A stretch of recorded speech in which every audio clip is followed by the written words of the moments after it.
Alright, so it seemed that the review for the introduction did well on this channel, so why not do another video as promised? Neverland. That joke was horrible. I'm so sorry for writing that one. So, today, I'll be reviewing the Jailbreak arc, also known as the second arc in the Promised Neverland manga. I'll keep this introduction short, since it's gonna be a long arc and there's gonna be a lot of stuff to review. Will the Jailbreak arc be good, or even better than the introduction arc? I'm writing this part as I'm starting to read the arc, so let's find out how good it is. I just finished reading this arc while writing this specific part, and all I gotta say is holy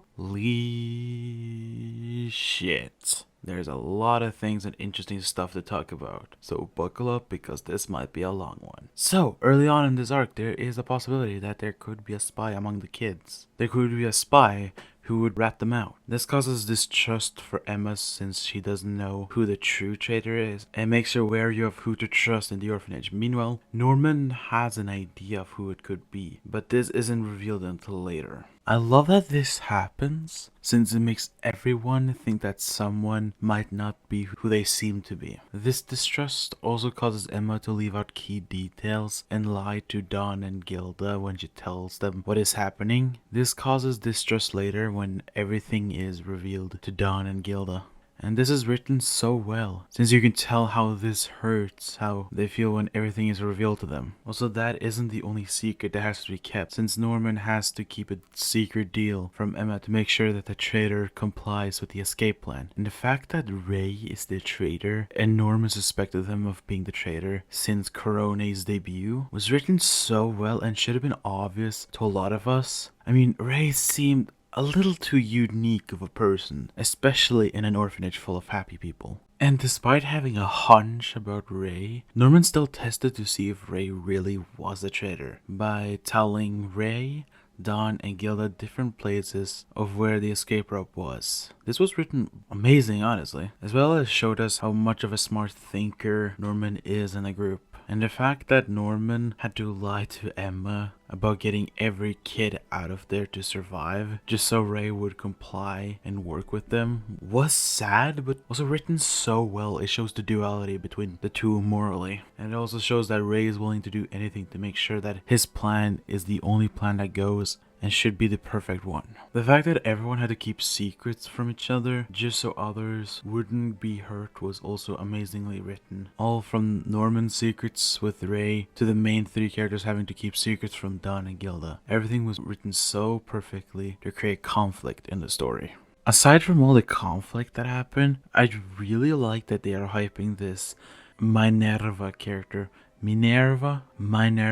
I'll just say Minerva. I really like that they're hyping up this Minerva character to be someone on the kids' side, and it'll be interesting to see who this Minerva character is once we are introduced to them. And based on arc names, since I've been studying that for a bit, we won't be far off from being introduced to them, so that'll be exciting. Anyways, back to conflict. I really enjoyed that Mom, also now we know her real name as Isabella, she decided to betray not only Ray in the end, but also Crone. And at this point I knew a lot of the big stuff was going to happen, and it was fun to read. Isabella betraying the two main spies showed that in the end she didn't really need them that much, and that the kids couldn't outsmart her. This made her out to be one of the scariest people to get past, because even if you are on her good side, she will desert you. Also, speaking of Corone, we finally got her past revealed in this arc, and she revealed how the sister and mother program worked. The fact that some female children can survive the farm system, but the consequences are that they have to be obedient to every demon and can't really leave the premises at all costs, is such a great twist, and tells us that being an ally for the demons might be a good thing for survival, but not a good idea for freedom.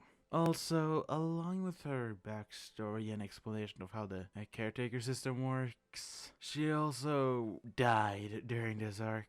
It's sad, but also what I expected. Rest in peace, Corone. I hope you live peacefully in heaven now, my favorite character. Also, Norman got shipped out in this arc. This came as a surprise, however, I don't think he's dead just yet, since the last panel we see of him is him asking or saying, huh, or being shocked in a way. So this might mean he's alive, however, time will tell for this time. And it was interesting to see Ray and Emma's reaction to Norman being shipped out, and the fact that they looked defeated, even though it turned out they were acting like this to prevent Isabella from knowing that they were still planning to escape. This was sad, but once you realize what happened, this turned out to be a really clever idea, and I think it was really well written. Also, speaking of escape, the fact that Emma, Don, and Gilda planned out the escape under Isabella and Ray's noses, while only bringing the 5-year-olds or older kids, was honestly great to read. And it eventually made everyone who was younger than 5 have to stay back in an orphanage, and it was a bit sad, but Emma did say she promised to come back there in 2 years to rescue the rest of them.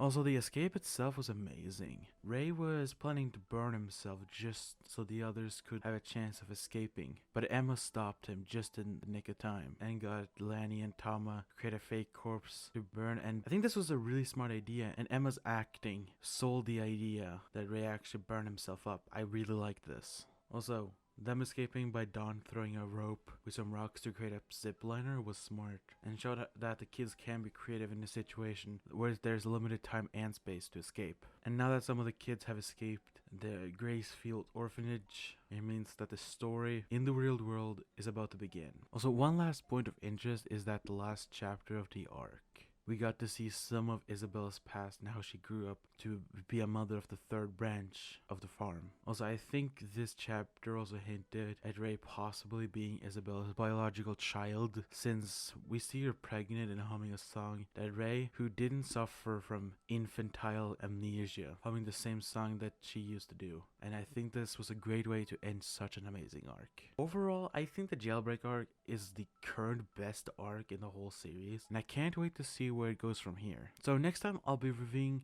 the first arc outside of Gracefield Orphanage, the official start of the kids' journey outside the orphanage, also known as the Promised Forest arc. But until then, I hope you guys enjoyed, and I'll see you guys next time. Bye bye.